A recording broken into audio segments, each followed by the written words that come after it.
الگ کرنے کی کوشش بھی نہیں کی۔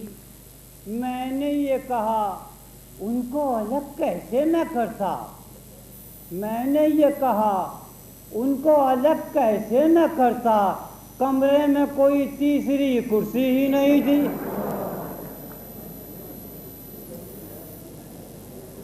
ملے دو شخص جب ایسے کہ ہو ہر ایک کی آنکھیں دو، ملے دو شخص جب ایسے کہ ہوں ہر ایک کی آنکھیں دو، جب آنکھیں چار ہوتی ہیں مروت آ ہی جاتی ہے۔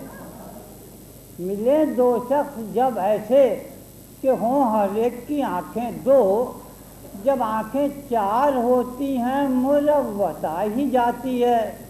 اور ملے دو شخص جب ایسے کہ ان میں کوئی کانا ہو، ملے دو شخص جب ایسے کہ ان میں کوئی کانا ہو، جب آنکھیں تین ہوتی ہیں قیامت آ ہی جاتی ہے۔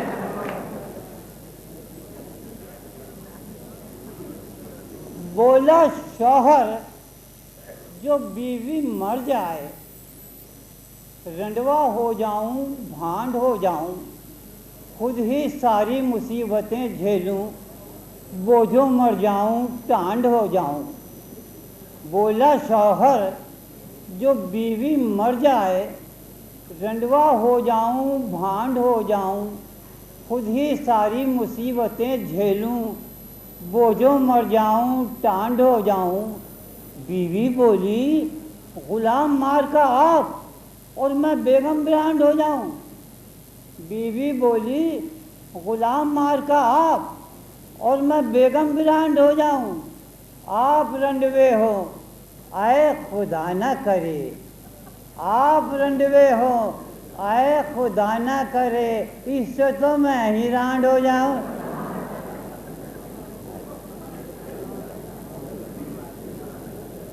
رام اسکول سے آ کر بولا میرے گرو کو کچھ نہیں آتا۔ ایک دن مجھ سے پوچھ رہے تھے کتنے تیے ہوتے ہیں 12۔ رام اسکول سے آ کر بولا میرے گرو کو کچھ نہیں آتا۔ ایک دن مجھ سے پوچھ رہے تھے کتنے تیے ہوتے ہیں 12۔ اور ایک تازہ قصہ سنیے، اب تو انہوں نے حد ہی کر دی۔ اور ایک تازہ قصہ سنیے، اب تو انہوں نے حد ہی کر دی۔ کل کہتے تھے 10 سے 11، آج کہا ہے 9 2 11۔ ایک اور قصہ پیش کرتا ہوں۔ سوال یہ امتحان میں آیا کہ کوئی بے ہوش ہو گیا ہو تو ایسے موقع پہ سب سے پہلے بتائیے آپ کیا کریں گے۔ سوال یہ امتحان میں آیا کہ کوئی بے ہوش ہو گیا ہو تو ایسے موقع پہ سب سے پہلے بتائیے آپ کیا کریں گے۔ جو طالب علم اول آیا اور جواب تھا لاجواب اس کا، جو طالب علم اول آیا جواب تھا لاجواب اس کا۔ جواب یہ تھا کہ سب سے پہلے ہم اس کی جیبیں صفا کریں گے۔ ایک اور قصہ پیش کرتا ہوں آخری۔ بولا شوہر، کہا یہ بیوی نے تنگ آ کر مریں گے ہم آج زہر کھا کر۔ کہا یہ بیوی نے تنگ آ کر مریں گے ہم آج زہر کھا کر۔ میاں یہ بولے کہ موت کی اب خدا سے ہم بھی دعا کریں گے۔ میاں کی یہ بات سن کے بیوی میاں سے یوں مسکرا کے بولی، میاں کی یہ بات سن کے بیوی میاں سے یوں مسکرا کے بولی، جب آپ ہی مرنے جا رہے ہیں تو زہر ہم کھا کے کیا کریں گے۔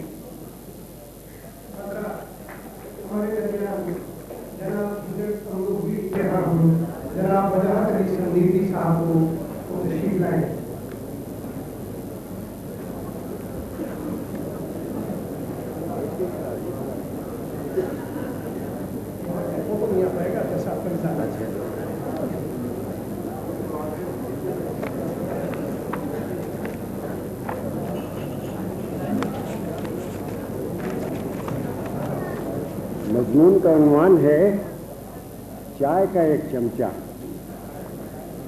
सिर्फ एक चमचे ने, जी हाँ, चाय के एक छोटे और हफीज चमचे ने, जो हर जगह और हर मौसम में पाया जाता है, न सिर्फ हमारा सुकून और आराम दरहम बरहम कर दिया, बल्कि अगर हम ये कहें कि हमें नाशाद और बर्बाद करके कहीं का न रखा तो हरगिज़ कोई मुबालगा न होगी।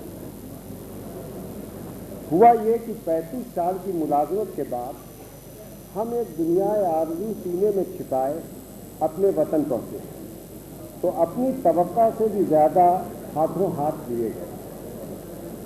हत्ता कि उन लोगों ने भी जिनके मुतालिक हमें सुएज़न था कि दरमदा और हमारे मेहमानों को इस बात का मौका दें कि वो अपना कलाम आपकी खिदमत में पेश कर सकें, अपनी तहरीर आपके सामने पेश कर सकें। हम एक दुनिया आरज़ू सीने में छिपाए अपने वतन पहुँचे, तो अपनी तवक्का से भी ज़्यादा हाथों हाथ लिए गए।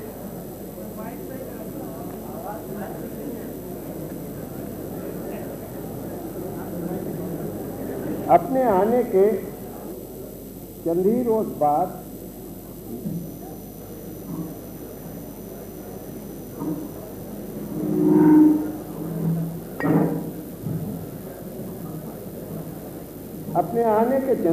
बाद मिर्ज़ा सफदरबेग के यहाँ जुगुल किशोर और हम चाय पी रहे थे। शकरदान में एक नए किस्म का चमचा पड़ा हुआ था, जिसका एक सिरा तो आम चमचों जैसा था, लेकिन उसको पकड़ने का हिस्सा खिलाफ मामूल चौड़ा और मखरूती शक्ल का था, जिस पर कोई अंग्रेजी मोनोग्राम बना था जो पढ़ने में ना आता। जुगुल किशोर ने चमचे की तारीफ के पुल बांध दिए, और फिर जब मिर्ज़ा साहब की बारी आई तो उन्होंने इसके मुतालिक एक ऐसी दास्तान बयान करके रख दी कि हमारे न सिर्फ कान खड़े हो गए, बल्कि मुंह ऐसा खुला कि बंद करना मुश्किल हो गया। दास्तान का लुबाद ये था कि किसी गवर्नर जनरल को उसकी महबूबा ने 2 चमचे, जिनमें से एक हम लोगों के सामने था, क्रिसमस में बतौर तोहफा इंग्लिस्तान से भेजे थे। एक शिकार के दौरान मिर्ज़ा के परदादा ने उस गवर्नर जनरल को शेर के चुंगल से छुड़ा लिया था, और उसने इजहार एहसानमंदी में उन 2 में से एक ये चमचा उन्हें दे दिया।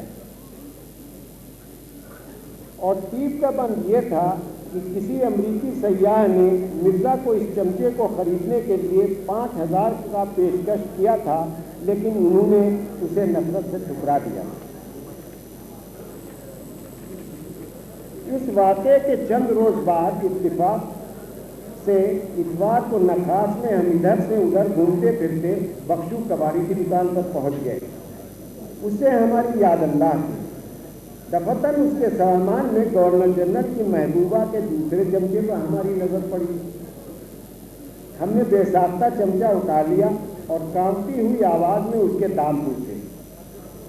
बख्शू ने कहा 7। हम समझे कि 7000 मांग रहा।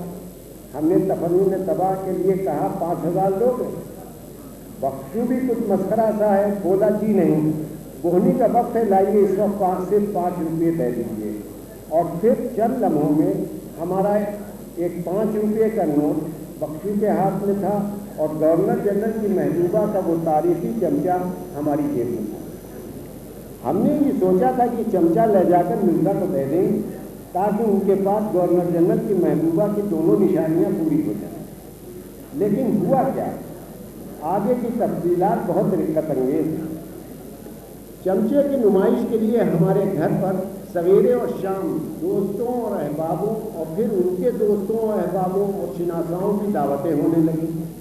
चमचे के शाया निशान घर में चाय की प्यालियाँ नहीं थी, लिहाजा हमको मशवरा दिया गया कि हम इम्पोर्टेड चमचे के लिए कोई बहुत अच्छे किस्म का इम्पोर्टेड चाय का सेट ले आए। चाय का सेट लेने पहुँचे तो जो सेट पसंद किया उसके मुतालिक पता चला वो तो सिर्फ 400 का मिलता है, लेकिन अगर हम 2000 का उसी की जोड़ का डिनर सेट खरीद लें तो वो मुफ्त में मिल जाएगी। चुनांचे 1500 खर्च करके हम चाय का सेट घाटे में ले आए। हम खुशी खुशी ये चीज़ें लेकर घर पहुँचे तो यार दोस्तों ने मुबारकबाद देने के बजाय मजाक उड़ाया। गिरजा शंकर जी बोले, यार इतना बढ़िया डिनर सेट और उसके इस्तेमाल के लिए तुम्हारी लॉर्ड डलहौजी के ज़माने की हिलती डुलती मचमचाती बेमेल कुर्सियाँ, इनके दरमियान तो तुम्हारा सेट टाट में कम्फार्ट का पेवल मालूम होता है। ये बात हमारे दिल को भी लगी। हम उसी वक्त जाकर खाने की मेज़ और 12 कुर्सियाँ ले आए। इस साजो सामान के बाद खाने के कमरे का फर्श खुद हमको भी मोर के पांव जैसा मालूम होने लगा। गवर्नर जनरल की महबूबा का चमचा, इतना चमचमाता हुआ दीदाजेब चाय और डिनर सेट, इतनी शानदार मेज़ और कुर्सियाँ, खाने के कमरे का ऊबड़ खाबड़ और ऊपर खाने का कमरे का ऊबड़ खाबड़ फर्श। हमने और देखा न पाओ 5000 रुपये का एक सब वीरानी कालीन लाकर उसकी सतरपोशी कर दी। फर्श का खातिरख्वा इंतजाम हो चुका तो हमारे मुखलिसों ने अर्श यानी छत की तरफ हमारी तवज्जो दिलाई। उस जमाने में इन जुज़वी बातों पर हमारी गाढ़ी कमाई के 15,000 रुपये सर्फ हो गए। हमने इस सिलसिले में जो दौड़ धूप की, इसके मुताबिक क्या किया जाए। शाहजहां को अगर हमारी तरह सीमेंट के लिए कलेक्ट्रेट के इतने चक्कर काटने पड़ते और फिर दुकानदार के यहाँ भेंगा मुश्ती करना पड़ती, या लोहे से मुताल्लिक बाबू के घर पर जाकर उनके ज़रूरत से ज़्यादा मोटे बच्चे के हमवज़न मिठाई के रुपये देने पड़ते, तो यकीनन ताजमहल यानी अपनी बीवी का मकबरा बनवाने से गायब हो जाता। लेकिन हम तो गोया अपना मकबरा बनवा रहे थे, लिहाजा दुश्वारियाँ और रुकावटें हमारे जोश और हिम्मत के लिए महमेज साबित हो रहे हैं, क्योंकि हमारे दिल में तो गवर्नर जनरल की महबूबा का चमचा तीर नीमकश की तरह खटक रहा था। हमारी बदहवासियाँ देखकर हमारी बीवी का गुमान यकीन में तब्दील हो गया कि हम जिस चमचे के लिए इस कदर हैरान और परेशान हैं वो किसी गवर्नर जनरल की महबूबा का नहीं बल्कि खुद हमारी किसी महबूबा का है। चुनांचे उसकी ज़ियारत के लिए दूर दराज से आने वाली औरतों का जो तांता बंधा रहता उसको उसने हटाना और भगाना शुरू कर दिया। हमारा अंदोख्ता और प्रोविडेंट फंड तो पहले ही ख़त्म हो चुका था, निस्फ के करीब पेंशन भी बिक चुकी थी। अब बीवी की मोहब्बत का खाता भी अपने लिए बंद होते देखा तो एक सुहानी सुख को हमारे जहन की गुमराहियों में अपनी बिजली कौटी और हमने गवर्नर जनरल की महबूबा का चमचा झपट कर उठाया और उसको दरिया में फेंकने के लिए चल पड़े। रास्ते में अपने मकान के सामने मिर्ज़ा मिल गए। पूछा, कहाँ जा रहे हो? अर्ज़ किया, आप क्यों? गवर्नर जनरल की महबूबा का जोड़ीदार चमचा नज़र करने हाजिर हुआ। मिर्ज़ा पर कहकहो का दौरा सा पड़ गया। कुछ काबू में आए तो बोले, अजी वो गवर्नर जनरल वाला किस्सा मैंने जुगल किशोर की टांग घसीटने के लिए तस्नीफ कर दिया था। मैंने तो घर के पुराने बर्तनों के साथ उस चमचे को भी बख्शू कबाड़ी के हाथ कई महीने दिया था। हम एक दिलदोज चीख के साथ ज़बरदस्ती मिर्ज़ा को वो चमचा दे दिया, थमा दिया। कमबख्त नाशुदनी चमचे की याद अपने दिमाग से खुरच कर फेंक देना चाहते हैं, लेकिन इसको क्या कीजिए कि मोहल्ले वाले अब हमें बड़े बाबू के बजाय चमचा बाबू के नाम से याद करते हैं।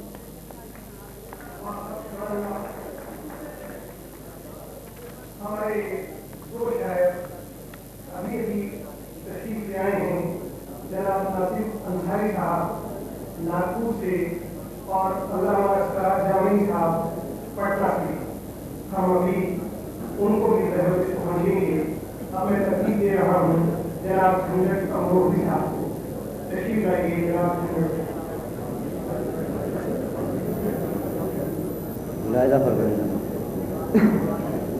जो सरे रह इश्क फरमाते थे वो पकड़े गए, जो सरे रह इश्क फरमाते थे वो पकड़े गए।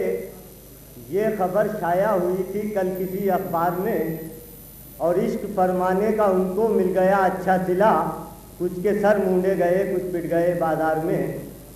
ملاحظہ فرمائیں کہ ٹٹو ہے نہ خچر ہے نہ گھوڑا میرے آگے، ٹٹو ہے نہ خچر ہے نہ گھوڑا میرے آگے، ہے میری سواری کو گدھیا میرے آگے۔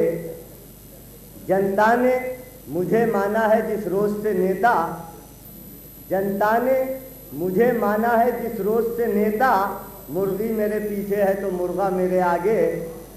ملاحظہ فرمائیں کہ اس دل میں ہوں میں آج تو کل دوسرے دل میں، اس دل میں ہوں میں آج تو کل دوسرے دل میں، کیا چیز ہے بے پیندی کا لوٹا میرے آگے۔ حقلے سے تعارف میں ہوا مجھ کو بڑا دکھ، حقلے سے تعارف میں ہوا مجھ کو بڑا دکھ، جب اس نے گھسیٹا کو گھسیٹا میرے آگے۔ اور سرکار نے جس دن سے بنایا مجھے افسر، سرکار نے جس دن سے بنایا مجھے افسر، سرکار نے جس دن سے بنایا مجھے افسر، کوئی نہ کوئی رہتا ہے چمچا میرے آگے۔ اور سرکار کے منصوبے سے اب مجھ کو ملا چین، سرکار کے منصوبے سے اب مجھ کو ملا چین، زچہ میرے گھر میں ہے نہ بچہ میرے آگے۔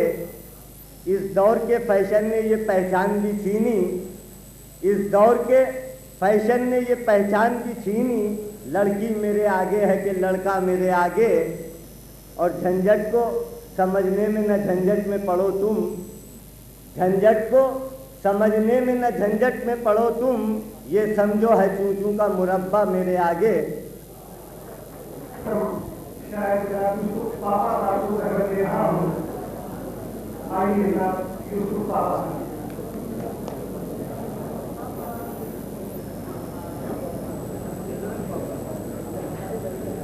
دو چار شعر میں بھی سنا دیتا ہوں کہ جب بھی والد کی جفا یاد آئی، جب بھی والد کی جفا یاد آئی اور اپنے دادا کی خطا یاد آئی،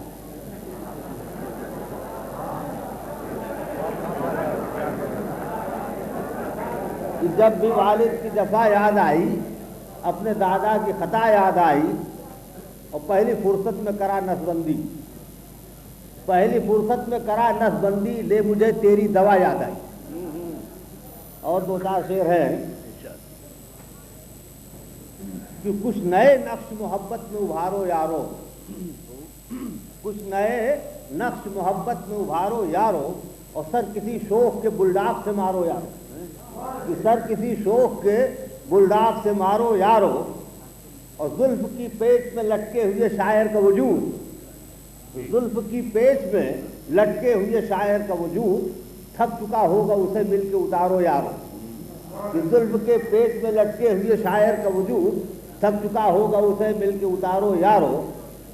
اور دل کے فٹ پاتھ کو ہموار بنانے کے لیے، دل کے فٹ پاتھ کو ہموار بنانے کے لیے اس سے 10-20 حسینوں کو گزارو یارو، کہ دل کے فٹ پاتھ کو ہموار بنانے کے لیے اس سے 10-20 حسینوں کو گزارو یارو۔ اور درد تو اپنی کمائی کا ہوا کرتا ہے، درد تو اپنی کمائی کا ہوا کرتا ہے، اور باپ کا مال ہے کھا کھا کے ڈکارو یارو۔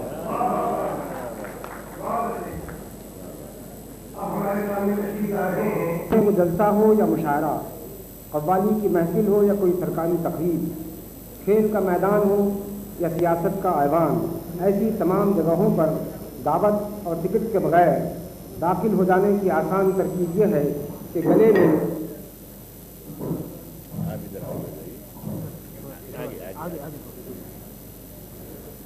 چاہے وہ جلسہ ہو یا مشاعرہ، قوالی کی محفل ہو یا کوئی سرکاری تقریب، کھیل کا میدان ہو یا سیاست کا ایوان، ایسی تمام جگہوں پر دعوت اور ٹکٹ کے بغیر داخل ہو جانے کی آسان ترکیب یہ ہے کہ گلے میں ایک ناکارہ کیمرہ لٹکا لیا جائے۔ کیمرہ لٹکا رہے تو گردن بھی سیدھی رہتی ہے اور راستہ بھی سیدھا ملتا ہے۔ کسی کی ہمت نہیں ہوتی کہ کیمرہ لائیں تو یہ دریافت کر لے کہ آپ یہاں کس خوشی میں تشریف لائے ہیں۔ فوٹوگرافر ہی وہ واحد شخص ہے جو دن کے وقت سورج کی اور رات کے وقت بجلی کی روشنی میں پولیس کی نظروں کے عین سامنے جلسہ گاہ میں نقد لگاتا ہے، اور پولیس عقب میں چپ چاپ کھڑی رہتی ہے۔ فوٹوگرافر سے یہ بھی نہیں پوچھا جا سکتا کہ اس کے خوبصورت کیمرے میں فلم ہے بھی یا نہیں۔ یہ فوٹوگرافر کا اپنا راز ہوتا ہے جو عوام الناس پر ظاہر نہیں کیا جا سکتا۔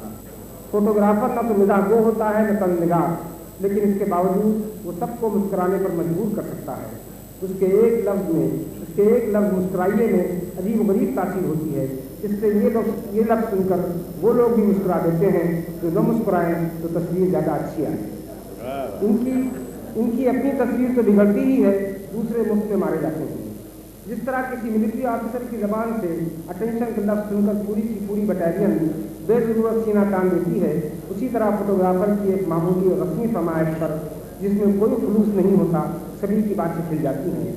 जोश मलिहाबादी ने इसी तरह किसी फोटोग्राफर को के कहने पर एक हसीना को मुस्कुराते देख लिया था तो बजिस्ता फरमाया था, ये एक तबस्सुम भी किसे मिलता है। फोटो खिंचवाते वक्त हर शख्स का मुस्कुराना अब फोटोग्राफरों को भी पसंद नहीं। फोटोग्राफर इतने बाख्तियार हो गए हैं, गोया दस्तूर की 42वीं तरमीम पार्लियामेंट में उन्हीं के लिए उतरी थी। ग्रुप फोटो खींचते वक्त पहले से ये लोगों को शक्ल सूरत, कद-ओ-कामत और लिबास कोशिश के मेयार पर जांच कर 2-3 हिस्सों में तकसीम कर देते हैं, जिनका कद बहुत ज़्यादा लंबा होता है या जो सूरत से मिस्कीन और दूसरे दर्जे के शहरी नजर आते हैं, उन्हें ज़मीन पर बिठा देते हैं। किसी के हालात कितने ही नामाफिज क्यों न हो, उसे उकड़ू बैठने पर मजबूर करते हैं। कुर्सियों पर बैठने वालों के दस्तो बाजू पर इतनी कड़ी नज़र रखते हैं कि ये डर होने लगता है कि इन्हें नज़र न लग जाए, और कुर्सियों के पीछे खड़े रहने वालों को इस तरह खड़ा करते हैं कि वो खड़े रहने के अंदाजी से वजीफा याद दिखाई देते हैं। फोटोग्राफर अपने तमाम सामईन को इस तरह तरतीब देते हैं जैसे एकाबाना सिस्टम के मुताबिक गुलदान में फूल सजाए जाते हैं। यहाँ तक तो खैर सब ठीक था और लोग इस बंदोबस्त के आदी भी थे, लेकिन फोटोग्राफरों ने अपने इख्तियारात में इस इख्तियार का इजाफा कर लिया है कि वो शुरकाए तस्वीर में से किसी से भी कह देते हैं कि फलां साहब न मुस्कुराएं। फोटोग्राफर हमेशा एक फ़ोटो 2 मरतबा खींचा करते हैं। बाद लोग ये समझते हैं कि फोटोग्राफर एक ही तस्वीर 2 किस्तों में मुकम्मल करते हैं, लेकिन ये गलत है। पहली तस्वीर सिर्फ मसौदा होती है। फोटोग्राफरों ने असल में दोहराने का यह तरीका शायरों से सीखा है। शायर अपने हर शेर का पहला मिसरा 2 मरतबा पढ़ा करते हैं। यह और बात है कि फ़ायदा कुछ नहीं होता। एक शायर और एक फोटोग्राफर में यूँ तो कई बातें मुख्तलिफ होती हैं, लेकिन इन दोनों हजरात में 2 फ़र्क अहम है। एक तो ये कि फोटोग्राफर को अपने मुताबिक कोई गलत फहमी नहीं होती, और दूसरे ये कि फोटोग्राफर पर शूटिंग का रिवाज नहीं, बल्कि अब तो यह हाल हो गया है कि शायर के बजाय फोटोग्राफर दीदाई बीनाया कौम हो गया है। कैमरे की आंख चश्मपोशी की आदि नहीं होती। आज इज्तिमाई और इंफरादी ज़िंदगी में फोटोग्राफर का वही दर्जा है जो गज़ल में रदीफ और काफिया का हुआ करता है। अपनी लोग आज फरमामलन हर ख़ानदान का रुकन है। पहले की बात और थी, आदमी अपनी शक्ल सिर्फ आईने में देख कर खुश हो लेता था।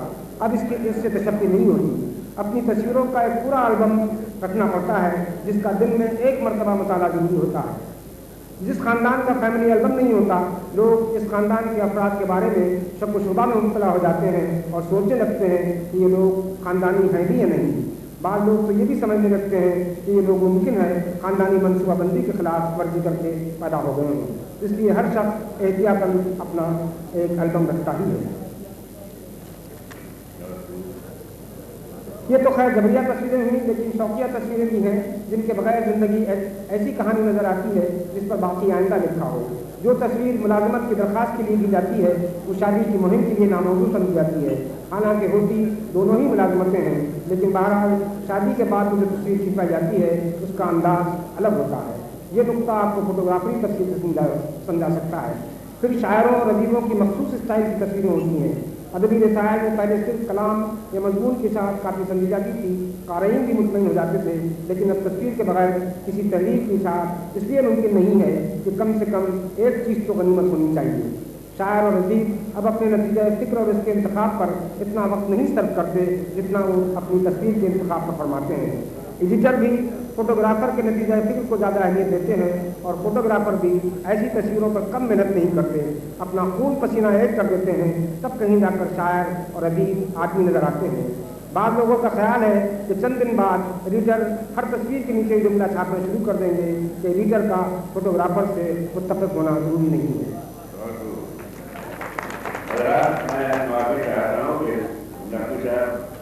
हालांकि इस कलर अच्छे और हसीन और सही तरीके से निजाम फरमा रहे थे, इस तमाम कार्रवाई भी मैंने सोचा कि थोड़ी देर के लिए बनाऊँ, मैं हाजिर हुआ हूँ। अभी आपने शुरू का कर लूँ कि जिंदा दिलाने हैदराबाद जिनके अरकान यहाँ अराकीन मौजूद हैं, ये तंज़-ओ-निज़ा या जश्न ज़राफ़त का जो ख्याल इब्तदाई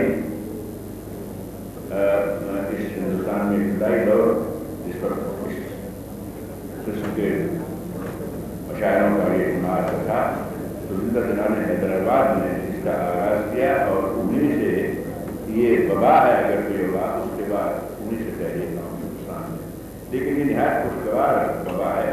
हमें और आप सबको इस वबा का खैर मकबूल करना चाहिए। आज उसने इत्तेफाक से जिंदा दिलाने हैदराबाद के बहुत से ऐसे अच्छा कहने रखने वाले कलाकार के दरमियान मौजूद हैं कि हम उनको सुनेंगे और यकीनन लुत्फ उठाएंगे। इसके बाद अब मैं कार्रवाई जारी रखते हुए कहते हैं कि घर की मुर्गी दाल बराबर, ये दोनों कहने को मुहावरा है, लेकिन बार औकात घर की मुर्गी सिर्फ मुर्गी की लज्जत नहीं बल्कि मुर्ग का भी लज्जत ले जाती है। मैं आपके सामने पेश कर रहा हूँ जनाब और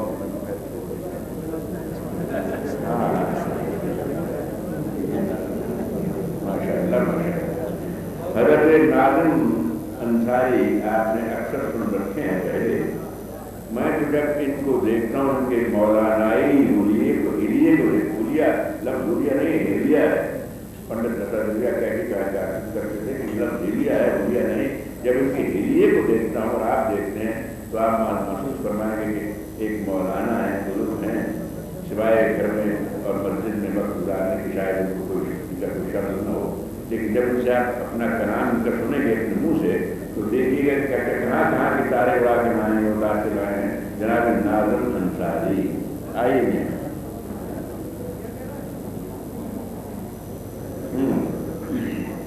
पहले सबसे वो शेर सुन लीजिएगा जिसकी वजह से मैं इनकी तरफ दीवाना उसने कर दिया एक बार देखकर, दीवाना उसने कर दिया एक बार देखकर, हम कर सके न कुछ भी लगातार देखकर। दीवाना उसने कर दिया एक बार देखकर, हम कर सके न कुछ भी लगातार देखकर। और कश्ती के बादबान मुझे याद आ गए, कश्ती के बादबान मुझे याद आ गए, बेगम तुम्हारी नौगदी शलवार देखकर, बेगम तुम्हारी नौगदी शलवार देखकर। बेझिझक था जब तो ये कहते थे दीवाना मुझे, बेझिझक था जब तो ये कहते थे दीवाना मुझे, अब झिझकता हूँ तो फरमाते हैं मौलाना मुझे, अब झिझकता हूँ तो फरमाते हैं मौलाना मुझे। और चंद शेर मतलब करता हूँ। मुझको दुनिया की निगाहों से गिराने वाला, मुझको दुनिया की निगाहों से गिराने वाला, कौन है तेरे सिवा चूना लगाने वाला, कौन है तेरे सिवा मुझको दुनिया की निगाहों से गिराने वाला, कौन है तेरे सिवा चूना लगाने वाला। और मतलब कर रहा हूँ। आज वो बन गया संगीत सिखाने वाला, आज वो बन गया संगीत सिखाने वाला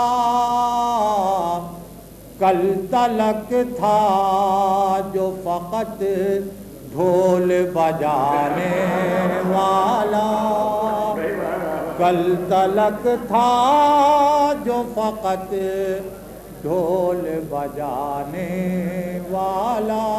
शेर कर रहा हूँ।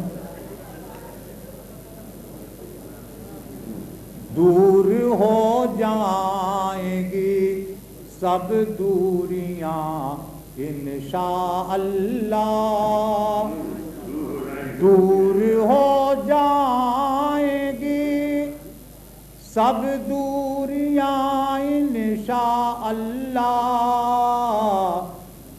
मैं तेरे बाप को हूँ आज पटाने वाला, मैं तेरे बाप को हूँ आज पटाने वाला। दूर हो जाएगी सब दूरियां इंशाअल्लाह, मैं तेरे बाप को हूँ आज पटाने वाला। अब क्यों भगाने पा तुले हो मुझे इतनी जल्दी, क्यों भगाने पा। इस शेर को सुनिए और अपने ज़हन में ये बात लाइए कि अगर आपको किसी से मोहब्बत हो और हुई होगी, अब कोई इनकार करे या इकरार करे, कोई दुनिया में ऐसा नहीं जिसको किसी न किसी वक्त किसी न किसी को मोहब्बत न रही हो, अपनी बीवी के अलावा। तो उस ये देखिए क्या कैफियत बयान करता है जब इंसान के दिल में शक व शुबा पैदा हो जाए, गुमान, यकीन नहीं तो गुमान हो, तो उस कैफियत को किस खूबसूरत तरीके से बयान करता है। कौन है तेरे सिवा चूना लगाने वाला, कौन है तेरे सिवा चूना लगाने वाला।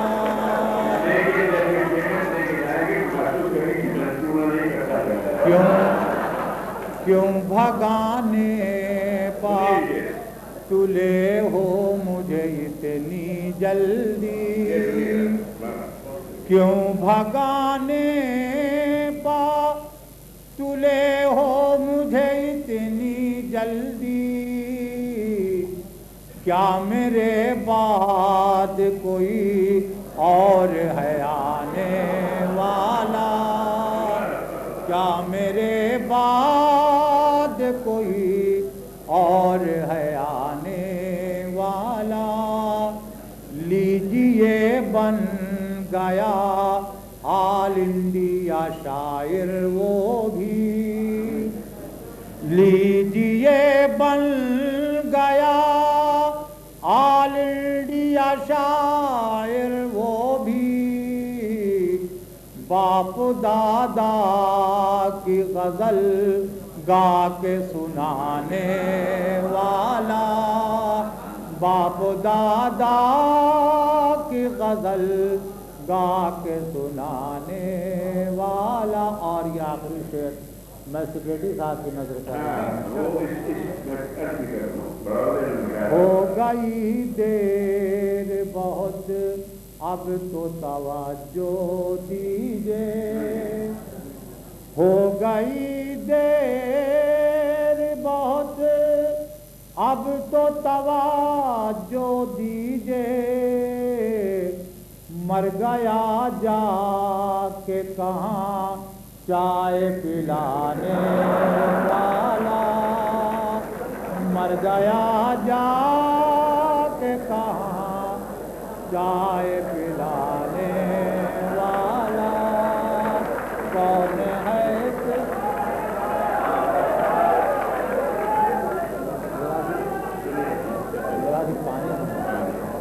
भाई पानी मांग रहे हैं, मुझे इससे कितना याद आता है।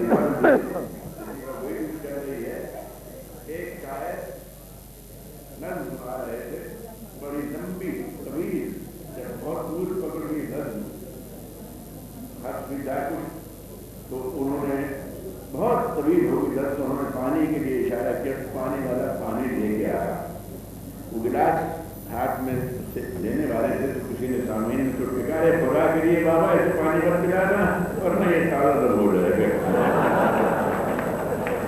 تو برادے میں کیا ہو رہا تھا، میں کنڈکٹ کر رہا تھا، برادے میں چائے پلانا والا سلیپ سے آیا کھانے والا، اور یہ پڑھ رہے تھے اس وقت پڑھنے کی تھی لائے تو اور پلا دیے چلا گیا تو غائب ہو گیا۔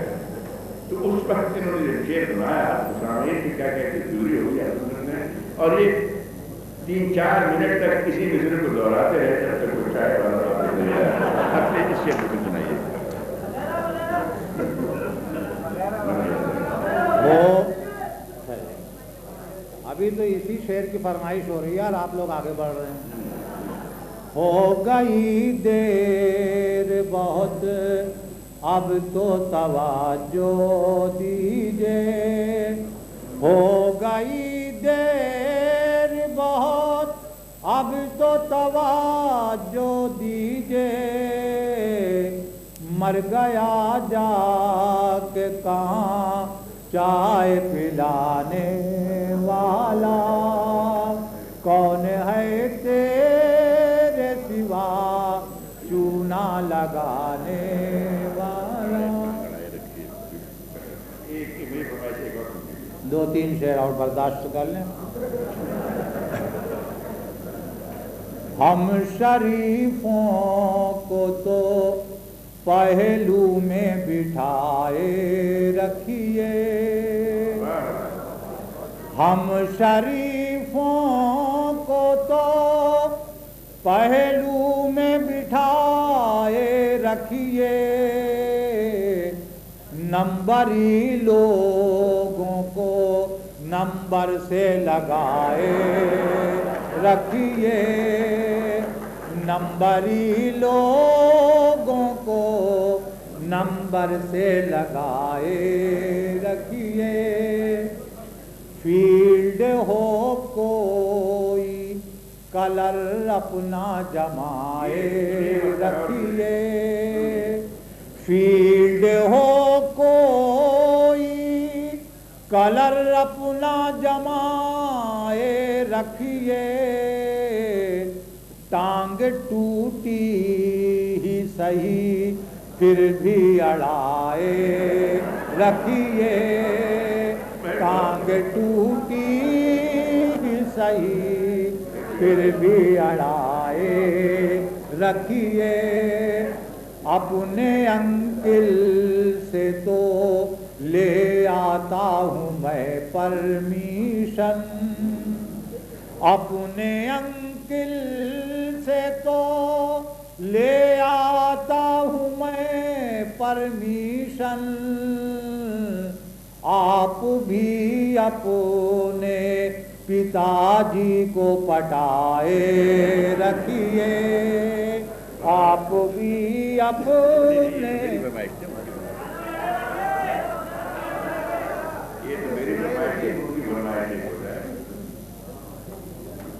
مہران بے کل وغیرہ وغیرہ، مہران بے کل، مہران بے کل وغیرہ وغیرہ، وہ شوق اور چنچل وغیرہ وغیرہ، وہ شوق اور چنچل وغیرہ وغیرہ، وغیرہ وغیرہ وغیرہ وغیرہ، شب ہجر اکثر میرے کام آئے، شب ہجر اکثر، شب ہجر اکثر میرے کام آئے، یہ مچھر یہ کھٹ مل वगैरह वगैरह, ये मच्छर ये खटमल वगैरह वगैरह वगैरह वगैरह वगैरह वगैरह। खुदा जाने क्या हमको समझे हुए हैं, खुदा जाने क्या, खुदा जाने क्या हमको समझे हुए हैं। तेरे बापू अंकल वगैरह वगैरह, तेरे बापू अंकल वगैरह वगैरह वगैरह वगैरह वगैरह वगैरह।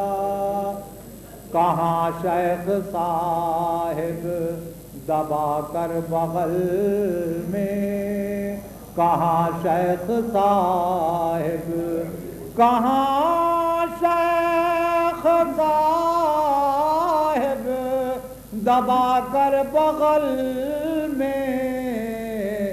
ये सागर ये बोतल वगैरह वगैरह, ये सागर ये बोतल वगैरह वगैरह वगैरह वगैरह वगैरह वगैरह। आखिरी शेर कर रहा हूँ।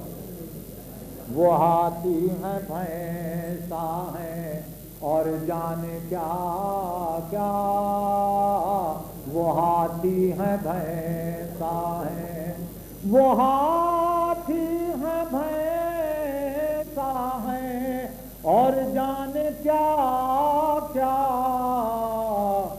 मैं कमजोर मारियल वगैरह वगैरह, मैं कमजोर मारियल वगैरह वगैरह।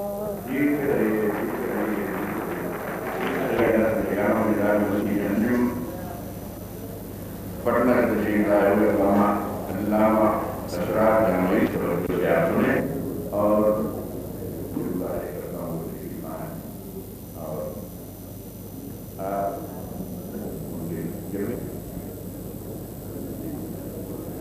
कुरान में खेली जाती है। हमारा मुल्क का एक खेल है, पुराना खेल, और यहाँ तक कि औरतें तक कबड्डी खेलने लगी हैं।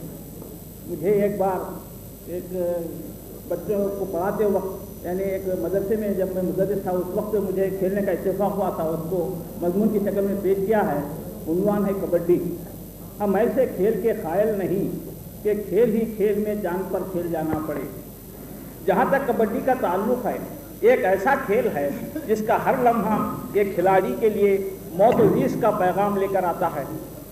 ये खेल उन्हीं को मुबारक जो ज़िंदगी से उकता गए हों, या फिर मर्दमशुमारी के लिहाज से ख़ानदान में उनका नंबर 11वां या 12वां होने की वजह से कोई मुकाम न हो।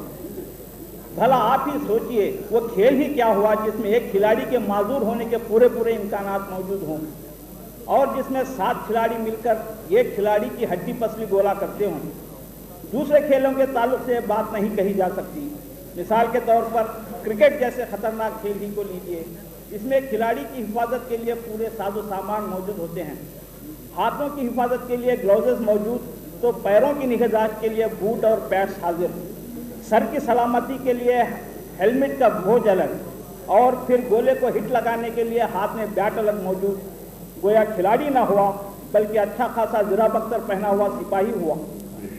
इसके अलावा बॉलर के गोला फेंकने पर खिलाड़ी को विकेटों के बाजू हट जाने की पूरी पूरी आज़ादी हासिल हो सकता है। इस दानिस्ता या नादानिस्ता हरकत पर खिलाड़ी आउट हो जाए और उसकी नाक कट जाए, लेकिन जान के लाले तो नहीं पड़ते।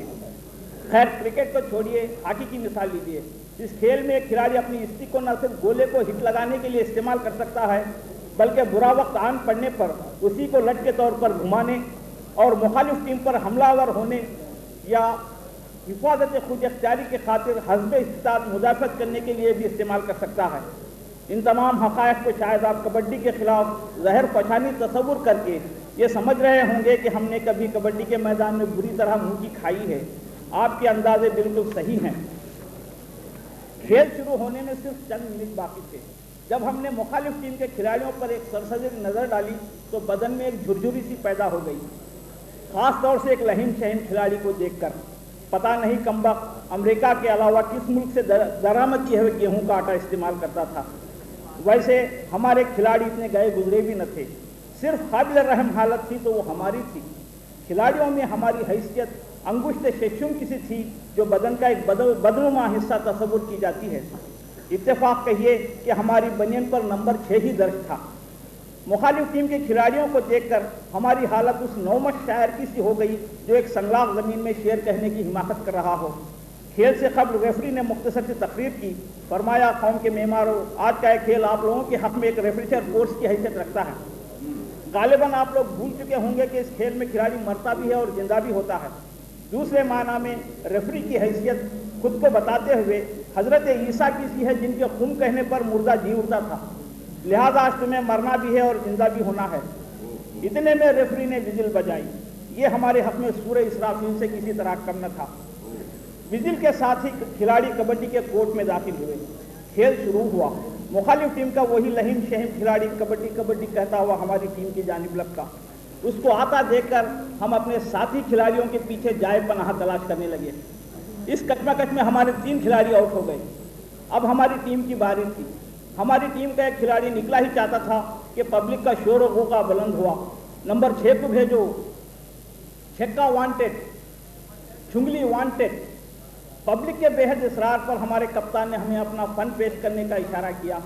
یہ ہمارے حق میں اشارہ نہیں تھا بلکہ موت کا ایک سگنل تھا۔ کپتان کے حکم کی تعمیل میں ہم مجمع پر ایک حسرت بھری نظر ڈالتے ہوئے سینٹر لائن کی طرف بڑھے۔ اس وقت ہم پر سکرات کا سا عالم طاری تھا اور نہ جانے کیوں رہ رہ کر یہ مصرع زبان پر آتا تھا، دیکھ گرا سکرات کا سگنل، اسے سمجھ مت کھیل۔ جب ہم سینٹر لائن کے قریب پہنچ گئے تو چند سیکنڈ کے لیے رکے۔ یہیں سے ہمیں کبڈی کبڈی کہتے ہوئے مخالف ٹیم کی جانب بڑھنا تھا۔ اس وقت ہماری نظریں مخالف کھلاڑیوں کی طرف اٹھنے کی بجائے ایک آسمان کی طرف اٹھ گئیں۔ یہ ایک رخصت سی طاری ہو گئی۔ دل ہی دل میں فوراً گناہوں سے توبہ کر لی، اس خیال سے کہ پھر اس کا موقع ملے کہ نہ ملے، کیونکہ مجمع ہمیں دم توڑتے ہوئے دیکھنے کا آرزومند تھا۔ اتنے میں ریفری نے وزل بجا کر اشارہ کیا کہ دیر ہو رہی ہے، آگے بڑھو۔ لیکن جیسے ہی ہم نے قدم بڑھانا چاہا تو پیروں نے آگے بڑھنے سے صاف انکار کر دیا۔ حق میں کانٹے پڑ گئے۔ لفظ کبڈی حلق کے بیچوں بیچ آ کر ایسا پھنس گیا تھا کہ کمبخت نہ تو باہر ہی نکلتا تھا اور نہ واپس لوٹ جاتا تھا۔ جب پبلک کا بے ہوش شور بلند ہوا تو ہم نے پھیپھڑوں پر بہت زور ڈالا۔ جب کہیں جا کر بڑی مشکل سے ایک منحنی سی آواز کبڈی حلق سے اس انداز سے نکلی جیسے یہ آواز کسی گہرے اندھے کنویں سے بلند ہو رہی ہو۔ پہلے تو ہمیں اپنی آواز ہونے پر شبہ ہوا، لیکن جب ریفری نے لاؤڈلی پلیز کی وارننگ دی تو یہ شبہ رفع ہوا اور ہم کبڈی کبڈی کہتے ہوئے یوں بڑھے جیسے کوئی ٹرین ایک اسٹیشن سے آہستہ آہستہ چھک چھک کہتی ہوئی نکلتی ہو۔ بڑھنے کو تو ہم سینٹر لائن سے بڑھے، مگر بک لائن کو عبور کرنا ہمارے لیے ایک بہت بڑا پرابلم بن گیا تھا، کیونکہ وہاں وہی لہیم شہیم کھلاڑی گلیور کی طرح کھڑا ہمیں یوں گھوم رہا تھا جیسے ہم کوئی لیلی پٹ ہوں۔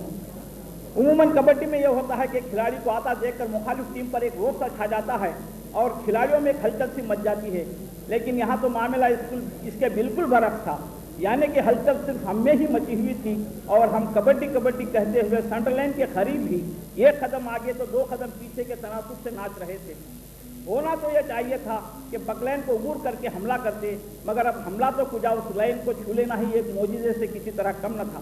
اتنے میں ایک نئی استاد یہ پڑی کہ مسلسل 1 منٹ تک کبڈی کبڈی کہنے کی وجہ سے سانس نقطۂ عروج کو پہنچ کر اکھڑ جانے کے قریب پہنچ چکی تھی، جس کے ساتھ ہی ہمارا اس جہاں سے اکھڑ جانا ضروری تھا۔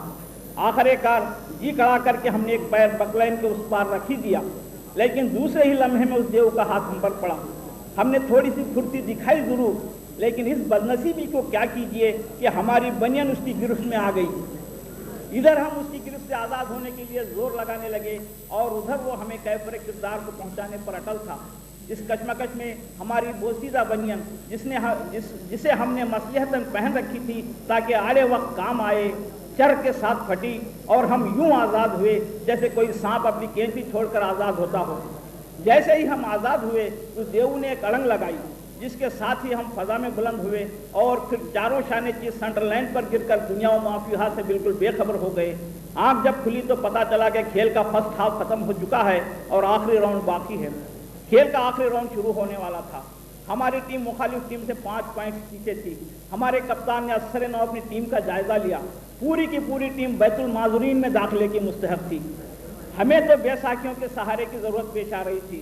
ہم مزید کھیل میں حصہ لینے کے قابل ہی نہیں رہے تھے، لیکن کپتان صاحب ہماری نت نئی ٹیکنیکوں سے فائدہ اٹھا کر ہارتی ہوئی بازی کو فتح میں بدل دینا چاہتے تھے۔ اس لیے وہ ہمارے قریب آئے اور کاناپوسی کے انداز میں کہا، آؤ آج تمہارے ستارے عروج پر ہیں، شاید تم ہی اس دیو کو آؤٹ کر سکو۔ کھیل اور جنگ میں کپتان کے حکم کو ٹالا نہیں جا سکتا، لہذا کپتان کا حکم سر آنکھوں پر کہتے ہوئے ہم ٹیم میں شامل ہو گئے۔ کھیل کا آخری راؤنڈ شروع ہوا۔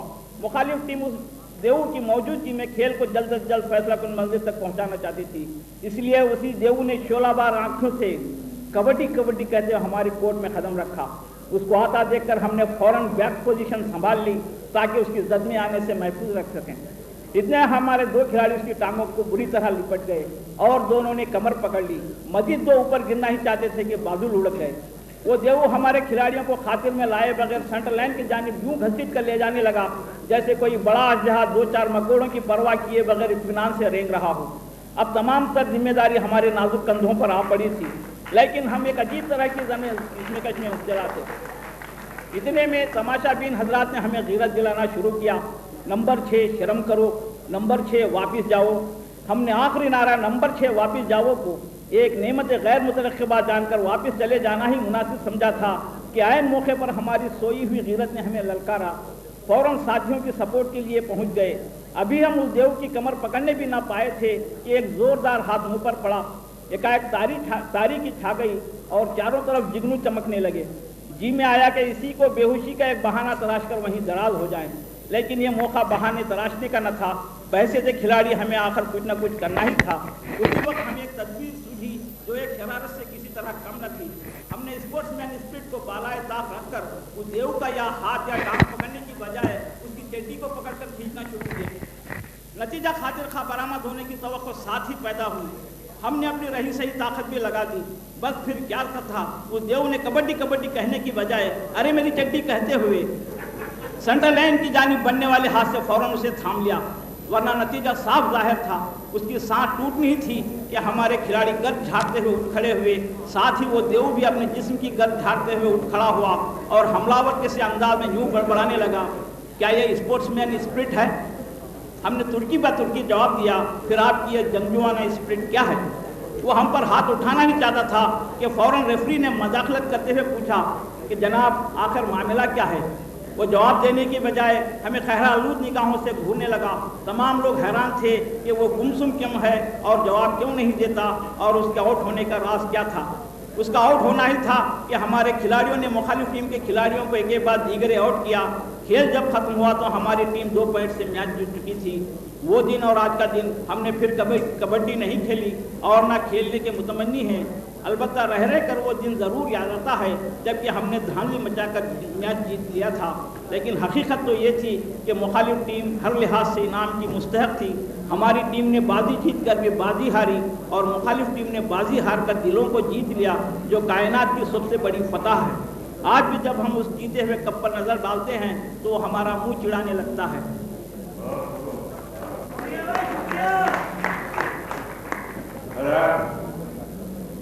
تین شاعر علامہ اسرار جامعی پٹنہ تشریف لائے ہیں اور بھائی صاحب کے دادا ہیں۔ بھائی صاحب ملا کے ایک ایسے اونچے اور مضبوط ستون ہیں جن کے احکامات کو پیدا نہیں جا سکتا، وہ اسی وجہ سے کو ملا سکے، لیکن میں گزارش کر رہا ہوں جناب اسرار جامعی سے خوشی منانے اور آپ کو کر رہا ہوں۔ ان کے بعد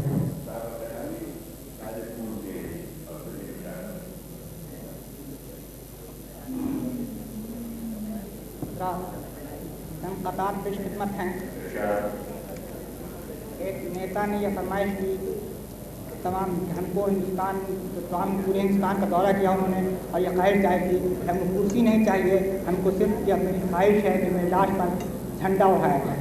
हमने उनके ख्याल को सुना और किया कि नेता ये बोले बात मेरे स्वर्गवास के, नेता ये बोले बात मेरे स्वर्गवास के, मुझ पर तिरंगे झंडे की कफनी उड़ाइए। नेता ये बोले बात मेरे स्वर्गवास के, मुझ पर तिरंगे झंडे की कफनी उड़ाइए। सुनकर ये बात चुपके से असरार ने कहा, सुनकर ये बात चुपके से असरार ने कहा, मशरफ जनाब डंडे का भी कुछ बताइए। सुनकर ये बात चुपके से असरार ने कहा, मशरफ जनाब डंडे का भी कुछ बताइए। क्या पता है दूर करने के वास्ते गम को हमको कोई बहाना बतलाएं, दूर करने के वास्ते गम को हमको कोई बहाना बतलाएं। सुन के बोले ये जामई साहब, सुन के बोले ये जामई साहब, उसको मैके रवाना फरमाएं। सुन के बोले ये जामई साहब, उसको मैके रवाना फरमाएं। पता है इस तजवीज़ के तकरीबन सारे दो शायर सड़क पर थे दस्तो गरेबा, दो शायर सड़क पर थे दस्तो गरेबा, सबब उनके झगड़े का खुलता नहीं था। दो शायर सड़क पर थे दस्तो गरेबा, सबब उनके झगड़े का खुलता नहीं था। कहा एक शायर को मैंने पकड़कर, कहा एक शायर को मैंने पकड़कर, बुजुर्गों का ऐसा तरीका नहीं था। कहा एक शायर को मैंने पकड़कर, बुजुर्गों का ऐसा तरीका नहीं था। वो बोला करें फैसला आप ही अब, वो बोला करें फैसला आप ही अब, कसूर इसका पूरा था मेरा नहीं था। वो बोला करें फैसला आप ही अब, कसूर इसका पूरा था मेरा नहीं था। सुने शौक से मैंने अशआर इसके, सुने शौक से मैंने अशआर इसके, मेरा शेर का है ये सुनता नहीं था। एक नज़्म है जिसको तालीम, अशआर पढ़ रहा था मैं एक दिन बकर फर, अशआर पढ़ रहा था मैं एक दिन बकर फर, महफिल में सामईन पे कुछ भी न था असर। अशआर पढ़ रहा था मैं एक दिन बकर फर, महफिल में सामईन पे कुछ भी न था असर। नागाह एक ज़ईफ़ पे जाकर पड़ी नज़र, नागाह एक ज़ईफ़ पे जाकर पड़ी नज़र, ताली बजा रहा था जो मसरूर सर बसर, ताली बजा रहा था जो मसरूर सर बसर। नज़दीक जाके मैंने कहा मानवी पेदर, नज़दीक जाके मैंने कहा मानवी पेदर, बज़्म मुशायरा में पढ़ूं शेर अल हज़र। नज़दीक जाके मैंने कहा मानवी पेदर, बज़्म मुशायरा में पढ़ूं शेर अल हज़र। मसरूर हो रहा है मगर दिल ये देखकर, मसरूर हो रहा है मगर दिल ये देखकर, अम्बोह जाहिला में मिला साहिब नज़र। मसरूर हो रहा है मगर दिल ये देखकर, अम्बोह जाहिला में मिला साहिब नज़र। सुनकर मेरी ये बात वो बोला बस इस कदर, सुनकर मेरी ये बात वो बोला बस इस कदर, खैनी बना रहा था मैं ताली न थी पसर।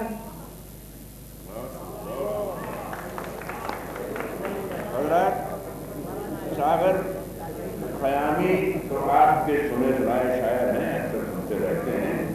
नादिर ख़यामी के बिरादर खुद भी हैं और ऐसे भी हैं। लबो लहजा भी बहुत हद तक इसी तरह का है।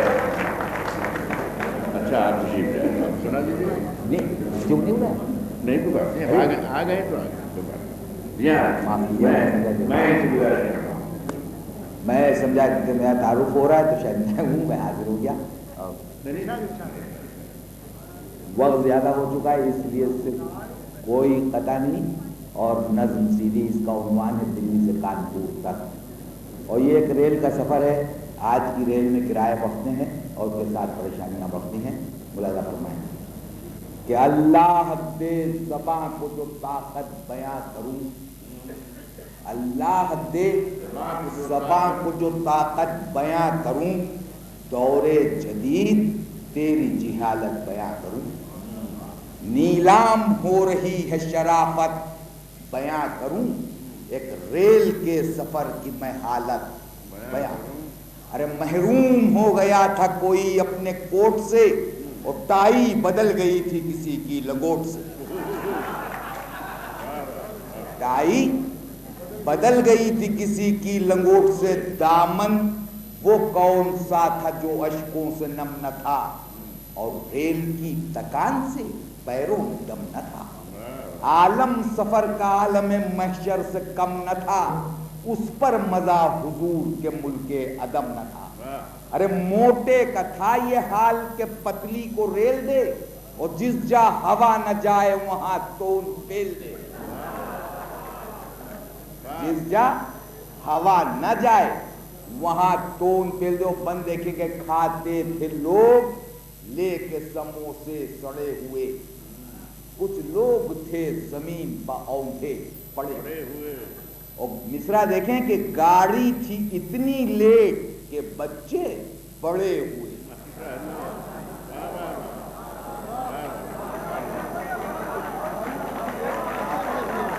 गाड़ी थी इतनी लेट के बच्चे पड़े हुए, और झुरमुट में महवशों के थे मुल्ला खड़े हुए। झुरमुट में महवशों के थे मुल्ला खड़े हुए। यूं इश्क ले रहा था हसीनों से इंतकाम, ये 10 ग्राम सरकें तो वो 15 ग्राम। एक यार ने तो छीन ली सूरत करार की, और खादिम के सर पर फोड़ दी हंडिया अचार की। बाकी रही न फिर मुझे हाजत सिंगार की, और चेहरे में खिंच के आ गई रौनक बहार की। मैंने कहा कि अपना शिकम पाटते चलें, और जब तक चले ये रेल मुझे चाटते चले। जब तक चले ये रेल मुझे चाटते चलें। क्या क्या करिश्मे रेल ना अपने दिखा गई, तहजीब के नुकूश जहां से मिटा गई। एक बाप कट जो शेख की बाहों में आ गई, रीशे सफेद जुल्फ़े सियह में समा गई। और गाड़ी की भीड़ भाड़ में शौहर बदल गए, और बूढ़े जवान बीवियां लेकर टहल गए।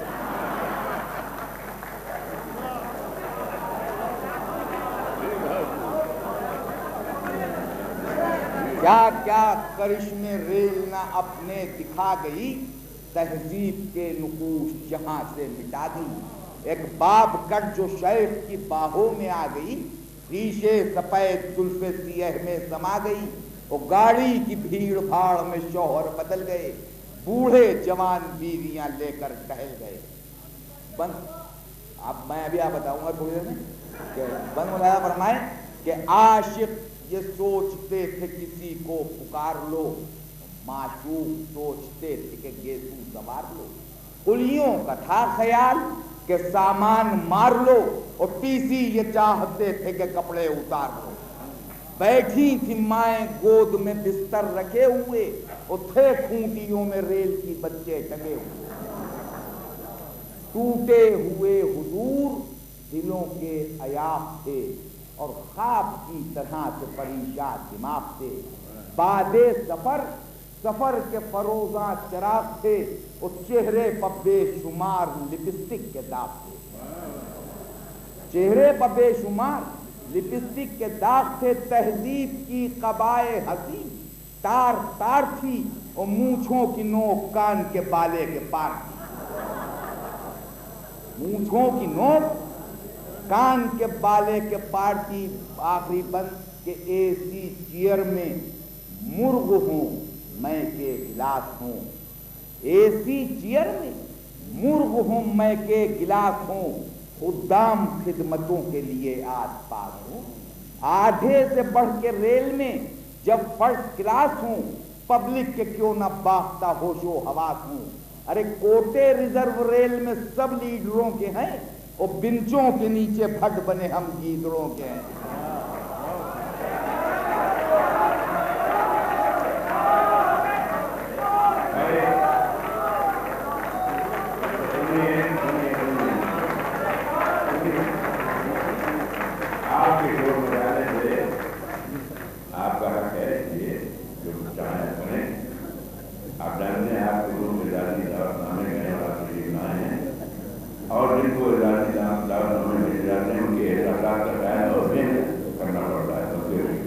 बातों से फकर करना पड़ता है, उनके एहसास है। तो आप इतने बेकार क्यों हो रहे हैं? हम भी तो दर्शनार्थ हैं, हम भी जानते हैं आप क्या सुनना चाहते हैं, ये सुनना चाहते हैं। आप आराम से सुनिए, ठीक लाएंगे, फिर लाएंगे। प्रकाश करता हूँ, आइए सागर सागर आइए सागर।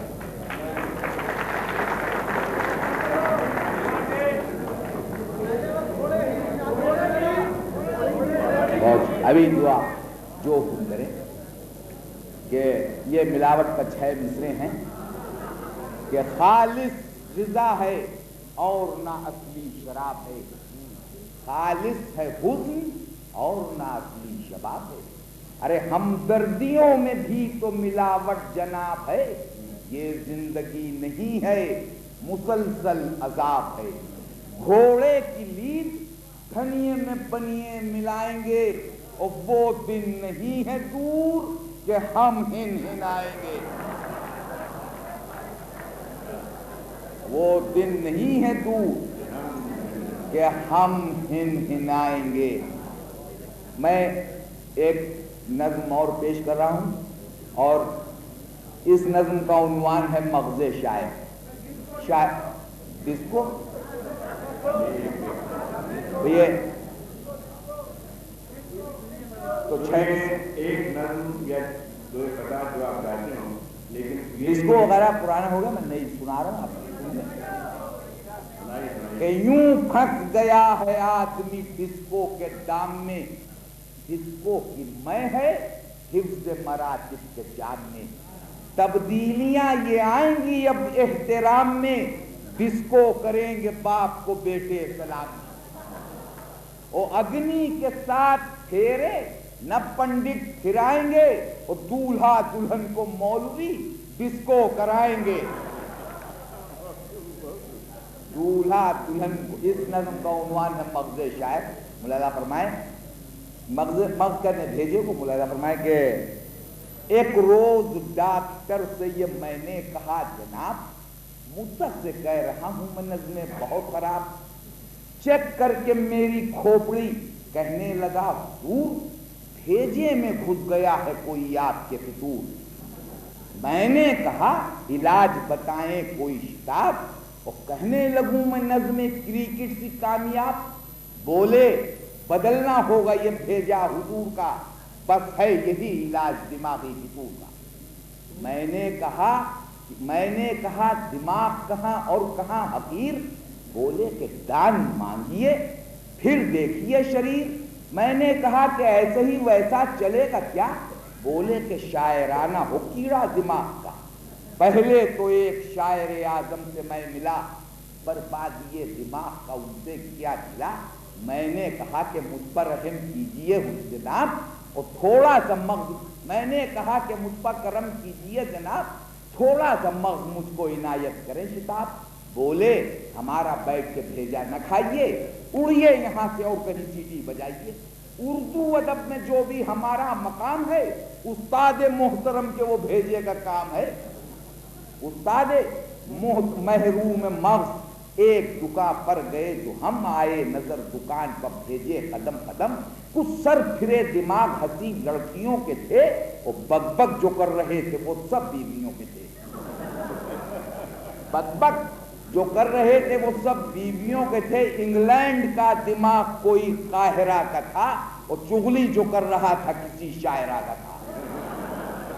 चुगली जो कर रहा था किसी शायरा का था। वो आशिक मिजाज काम न लेकर ब्रेन से, वो भेजे लड़ा रहे थे हरे कैन कैन से।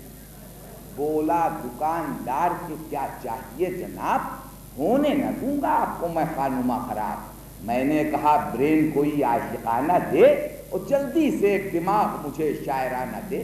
और मुलाजा फरमाया से बन कि मुलाजा फरमाया कि दिखला के एक दिमाग, वो कहने लगा जनाब नस नस में है फंसे हुए अशार बेहिसाब। और भेजा महक रहा है जमाने की दाद से, और लबरेज है दिमाग गजल के मवाद से। लबरेज है दिमाग गजल के मवाद से। और छोटी बड़ी लकीरें जो इसमें मजीद हैं, नज़्में नहीं हुजूर یہ غزلیں جدید ہیں، نظمیں نہیں حضور، یہ غزلیں جدید ہیں اور بھیجا نظمیں نہیں حضور، یہ غزلیں جدید ہیں، دکھلا کے سارے چھید لہو سے جو بند تھے، مرحوم کو کہا کہ ترقی پسند تھے، مرحوم کو کہا کہ ترقی پسند تھے، میں نے کہا یہ مکھیاں کیوں بھن بھنائے ہیں؟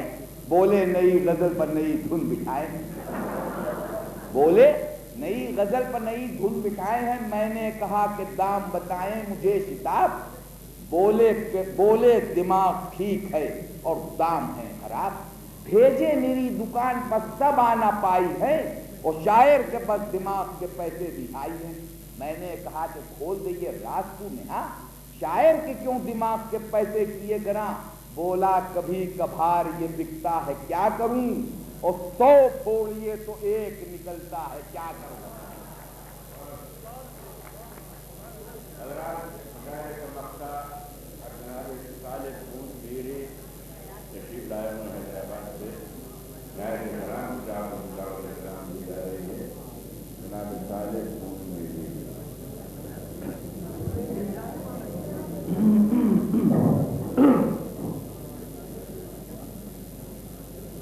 سب سے پہلے ایک دو خطاب پیش کرتا ہوں۔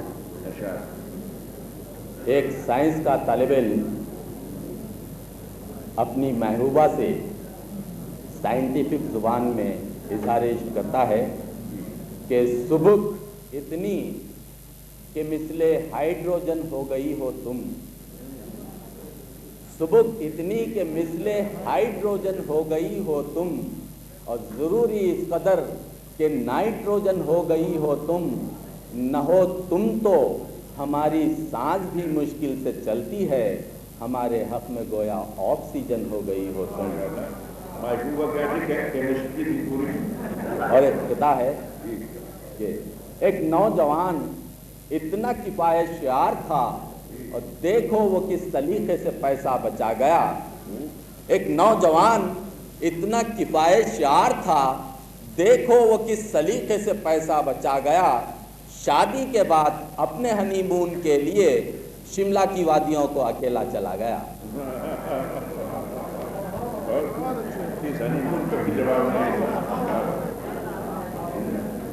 ایک نظم پیش کرتا ہوں، اس کا عنوان ہے کھٹملوں کی فریاد۔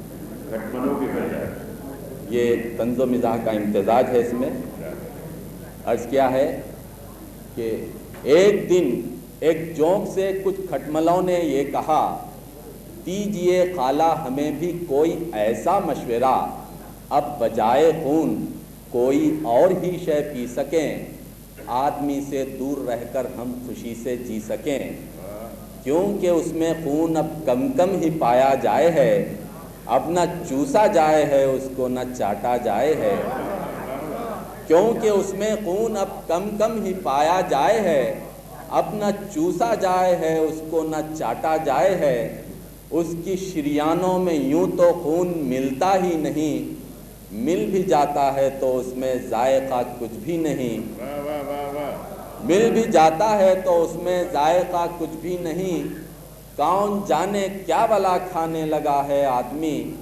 اور کس ملاوٹ کی غذا کھانے لگا ہے آدمی، کون جانے کیا بلا کھانے لگا ہے آدمی، کس ملاوٹ کی غذا کھانے لگا ہے آدمی، ہم جو پیتے ہیں اسے خوں ماننا بیکار ہے، کیونکہ اس کا رنگ بھی پہچاننا دشوار ہے، کیونکہ اس کا رنگ بھی پہچاننا دشوار ہے، اس میں سرخی سے زیادہ ہے سفیدی آج کل، اس میں سرخی سے زیادہ ہے سفیدی آج کل، خون کی صورت ہو گئی ہے دودھ کی سی آج کل، ایک زمانہ تھا کہ ہم نے خون کے دریا بھی پیے، ایک زمانہ تھا کہ ہم نے خون کے دریا بھی پیے، آج گھنٹوں چوستے ہیں ایک قطرے کے لیے، آج گھنٹوں چوستے ہیں ایک قطرے کے لیے، کیا کہیں خالہ ہماری پیاس بجھتی ہی نہیں، اس سے پہلے یہ گرانی خون کی تھی ہی نہیں۔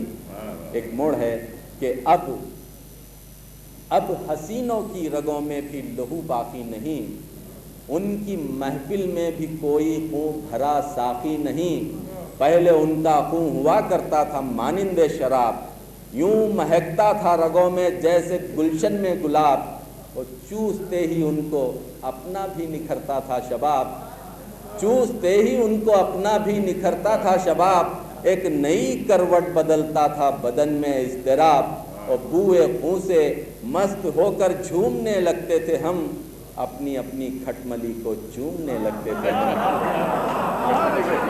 بوئے خون سے مست ہو کر جھومنے لگتے تھے ہم۔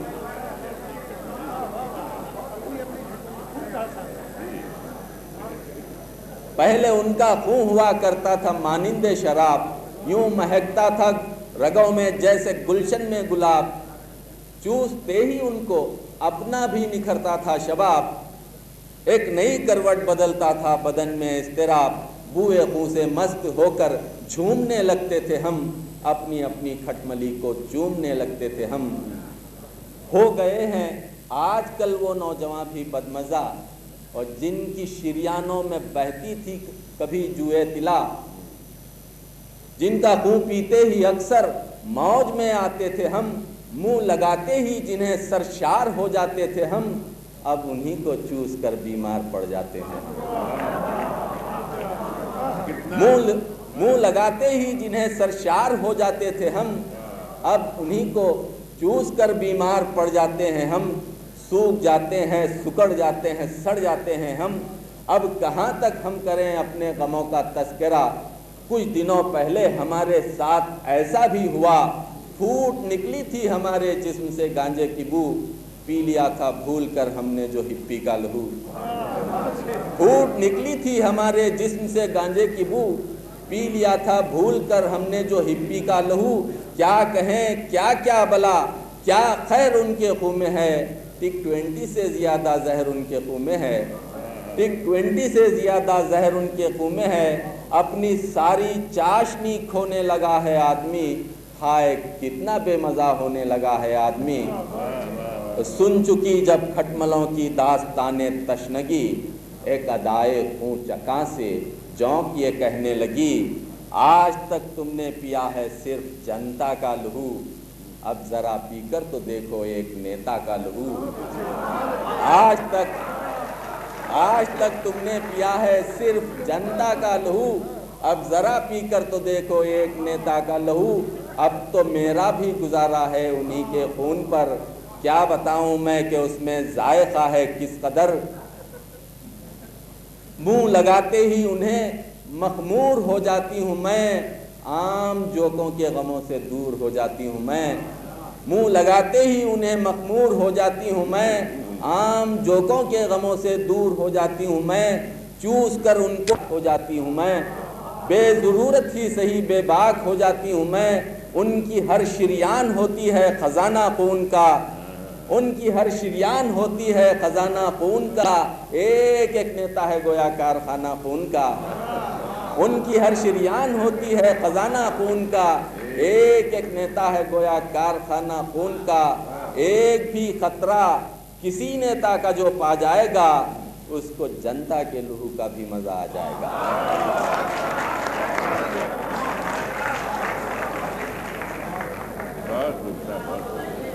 حضرات، میرا جو جواب درجہ ہے کہ میں اپنے تمام حاضرین کرام کا شکریہ ادا کروں کہ انہوں نے ہماری اس محفل میں تشریف لا کر ہماری عزت افزائی کی۔ میں تمام شعراء کرام کا، ان اپنے تمام مہمانوں کا جو اس سے کم ہمارے درمیان موجود تھے، خاص طور سے اس وقت جو ہوں گے ہند جناب چیف ایگزیکٹو کونسلر صاحب، جناب executive councillor education, chief secretary اور دیگر حضرات کا بھی میں شکریہ ادا کر رہا ہوں۔ آپ حضرات نے بہت تعاون کیا، میں اس کے لیے شکر گزار۔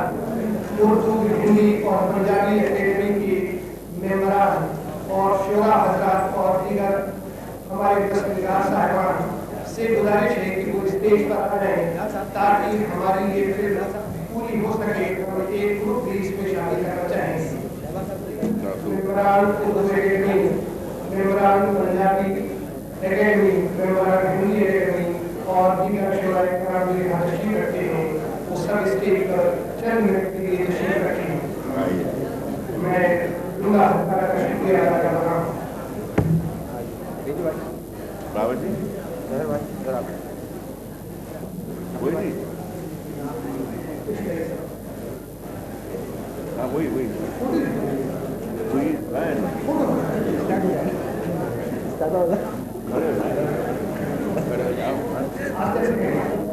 आइए हजरात,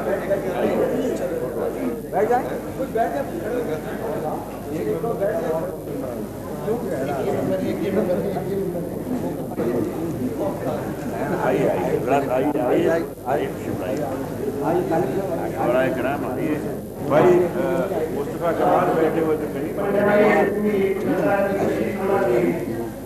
मुस्तफा कमाल से यहाँ कहीं तशरीफ नहीं आए ना।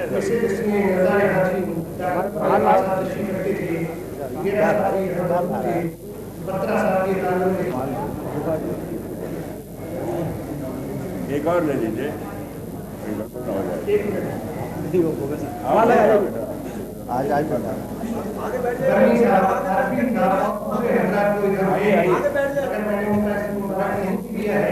और किसी एकेडमी से किसी तरह मुताबिक में डॉक्टर शरीफ अहमद साहब की तशरीफ रखते हैं, तशरीफ ले आए। हाँ भाई आओ साहब।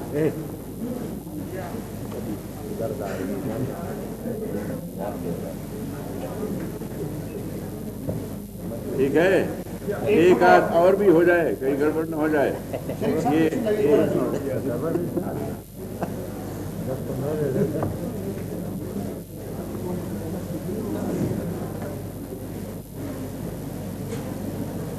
ये करिए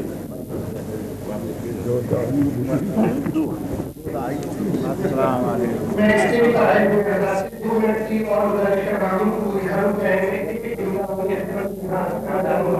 दादी माँ भी कमरे में है? नहीं नहीं, दादी माँ तो मोहन भैया, रधिया और बब्बू के साथ